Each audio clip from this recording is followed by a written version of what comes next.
नमस्कार साथियों, आप सभी का स्वागत है अभिनव इसके प्लेटफॉर्म पर। आज हम बात करेंगे पॉलिटी संबंधित कुछ इंपॉर्टेंट टॉपिक पर, जिससे आपने नाम सुना होगा संसद एंड विधानमंडल, दोनों में क्या अंतर है। कुछ इंपॉर्टेंट अनुच्छेद भी है, उनसे रिलेटेड आप लोग इस वीडियो को शुरू से लेकर अंत तक देखिएगा। यह जो वीडियो है देखा जाए यूपीएससी से लेकर वनडे एग्जाम से संबंधित है। जैसे बहुत सारे बच्चे बिहार पीसीएस की तैयारी कर रहे हैं, 71 का एग्जाम जो 30 सितंबर को है, ठीक है। बिहार दरोगा का फॉर्म आने वाला है, साथ में यूपी पीसीएस का भी फॉर्म आने वाला है। जो बच्चे जीएसएस की तैयारी कर रहे हैं, यहाँ पे एसएससी सीजीएल का फॉर्म आने वाला है, ठीक है। सारे एग्जामों के लिए यह टॉपिक बहुत इंपॉर्टेंट है। साथ में अनुच्छेद भी डिस्कशन करेंगे, साथ से रिलेटेड कुछ जो फैक्ट है वो भी चर्चा करेंगे। चलिए बात करते हैं। जैसे आप देख रहे हैं स्क्रीन पे दिया गया है, क्या दिया गया देखिए। यहाँ पे है पहले में संसद की बात करता है। क्या बात करता है? संसद की बात करता है, ठीक है। तो यहाँ पे संसद है और यहाँ पे देख रहे होंगे राष्ट्रपति, राज्यसभा, लोकसभा। इसका क्या मतलब हुआ? तो याद रखिएगा, हमारे भारत में पार्लियामेंट्री सिस्टम में संसदीय प्रणाली में क्या है कि भारत में एक संसद होगा, उसके 3 अंग होंगे। क्या कहते हैं? भारत में एक संसद होगा, उसके 3 अंग होंगे। 3 अंग कौन कौन होंगे? राष्ट्रपति होंगे, राज्यसभा होगा, लोकसभा होगा, ठीक है। तो राष्ट्रपति होगा, राज्यसभा होगा, लोकसभा होगा। यहाँ पे सबसे पहले ये जानना होगा कि जो संसद है, हमारे भारतीय संविधान के अनुच्छेद 79 में इसकी चर्चा है, ठीक है। अनुच्छेद नोट कर लीजिए अपनी कॉपी में। अनुच्छेद 79 में जो है संसद के बारे में चर्चा है। वह देख रहे हैं अनुच्छेद 52। अनुच्छेद 52 में क्या है? राष्ट्रपति के बारे में चर्चा है। अनुच्छेद 80 में क्या है? राज्यसभा के बारे में चर्चा है। अनुच्छेद 81 में क्या है? लोकसभा के बारे में चर्चा है। यहाँ तक समझ में आया? यहाँ इसमें देखा जाए आपने 4 अनुच्छेद आपको समझ में आ गया होगा कि राष्ट्रपति 52, राज्यसभा 80, लोकसभा 81। जैसे संसद की बात करें तो ये सारे किस भाग में आएगा? किस भाग में आएगा? तो क्या बोलेंगे आप? देखिए, भाग 5 में इसकी चर्चा है। भाग 5 में संसदीय प्रणाली के बारे में चर्चा है, मतलब केंद्र सरकार के बारे में चर्चा है भाग 5 में। तो आपको बताना चाहिए जो द्विसदनीय प्रणाली है, सदन मतलब द्विसदनीय प्रणाली। हमारे भारत में जो द्विसदनीय प्रणाली लिया गया है वो कहां से लिया गया है? ब्रिटेन से लिया गया है।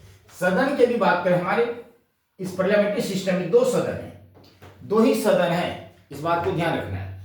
एक सदन है राज्यसभा, एक सदन है राज्यसभा, दूसरा सदन कौन सा है? लोकसभा। इस बात को ध्यान रखिएगा, ठीक है। अधिकतम आता है कि हमारे पार्लियामेंट्री सिस्टम में कितने सदन हैं? तो 2 सदन हैं, एक राज्यसभा सदन, दूसरा लोकसभा सदन। और एक क्वेश्चन आ जाए संसद के कितने अंग हैं, तो क्या बोले? संसद के 3 अंग हैं, राष्ट्रपति, राज्यसभा और लोकसभा।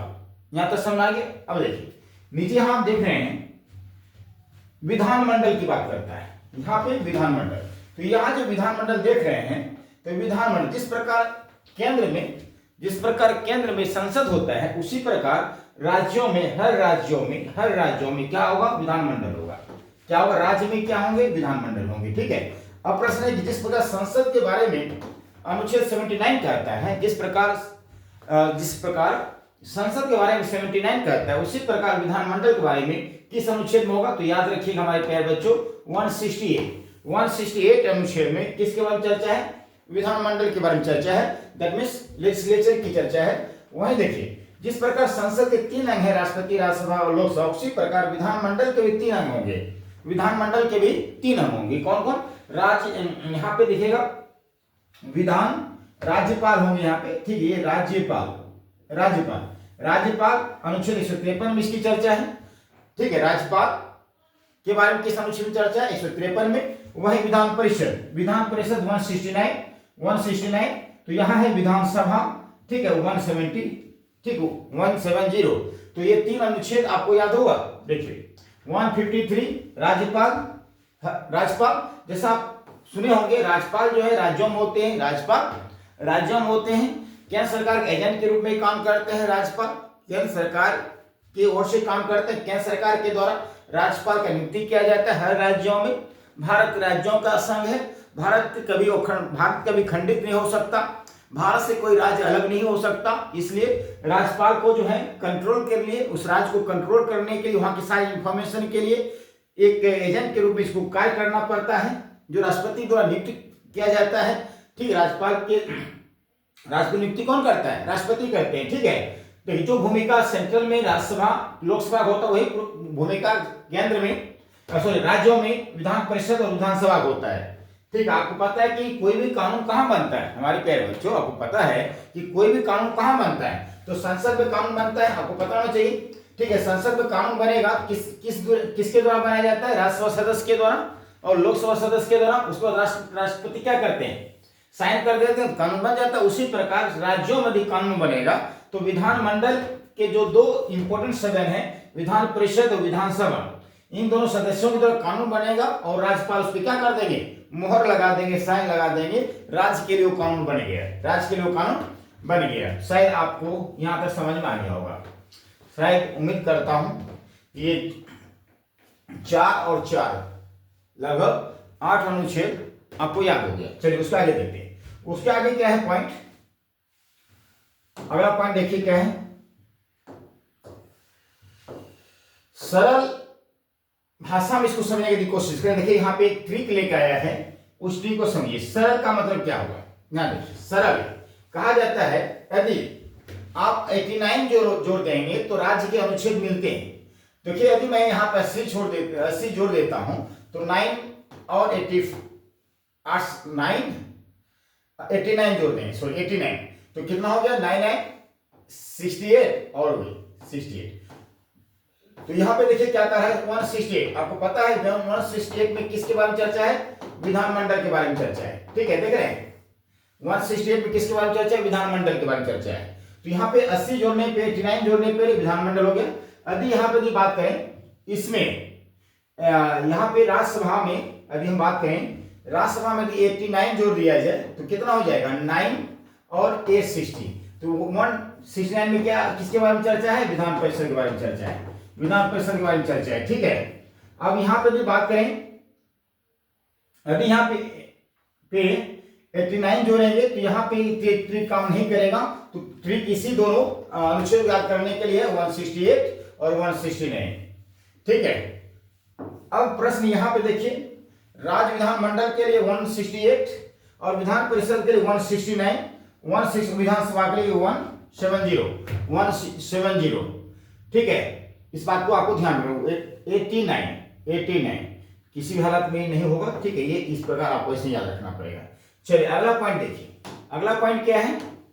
अगला पॉइंट हमारे प्यारे बच्चों अनुच्छेद 79 देखिए क्या कहता है। अनुच्छेद 79 क्या कहता है? ठीक है, यहां पे कहा है, दिखाई पड़ रहा है आपको? एक सेकेंड।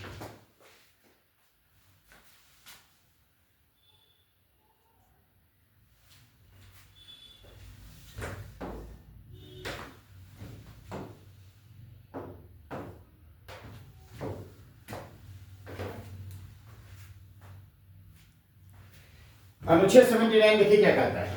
अनुच्छेद 79 कहता है संघ के लिए एक संसद होगी जो राष्ट्रपति और 2 सदन मिलकर बनेगी। एक लोकसभा होगा, दूसरा राज्यसभा होगा।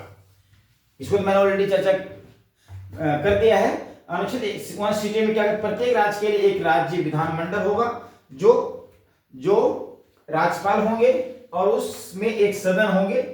कुछ राज्यों में 2 सदन भी होते हैं, बात सही करें, कुछ राज्यों में 2 सदन होते हैं, कुछ राज्यों में 2 सदन होते हैं, कुछ राज्यों में 1 सदन होते हैं। इसका भी टर्म कंडीशन है, इनका भी टर्म कंडीशन है। विधान परिषद उसी राज्यों में होगा, विधान परिषद उसी राज्यों में कम से कम उसमें देखा जाए 110 विधानसभा सीट होनी चाहिए कम से कम, तभी उस राज्यों में विधान परिषद लागू किया जा सकता है। जहां तक लगभग मैं आपको बताया है। ठीक है, फिर एग्जैक्ट आंकड़ा आपको देखना पड़ेगा।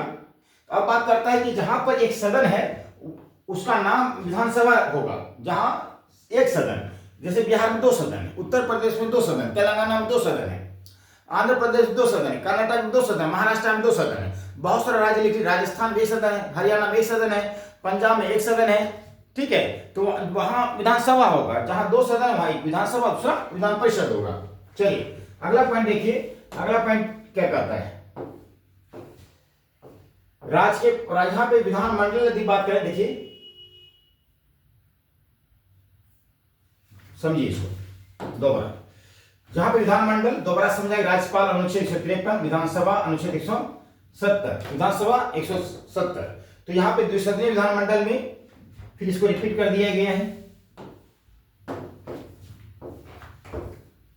वर्तमान में कहा जाता है, वर्तमान में 6 राज्यों में विधान परिषद है।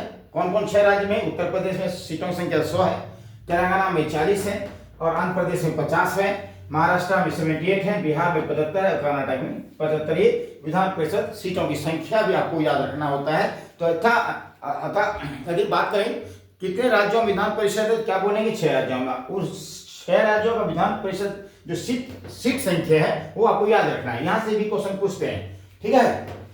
उत्तर प्रदेश 100, तेलंगाना 40, आंध्र प्रदेश 50, महाराष्ट्र 78, बिहार 75 और कर्नाटक 75। ठीक है, ये था बिल्कुल शॉर्टकट में मैंने आपको बताने प्रयास कीजिए। बाकी जो टॉपिक मैं लेकर आऊंगा राष्ट्रपति के बारे में, उपराष्ट्रपति के बारे में, राज्यपाल के बारे में, विधानसभा के बारे में, विधान परिषद के बारे में और डिटेल में चर्चा करेंगे। ठीक है, तो फिर मिलते हैं हम लोग नेक्स्ट क्लास में। थैंक यू सो मच आज के लिए।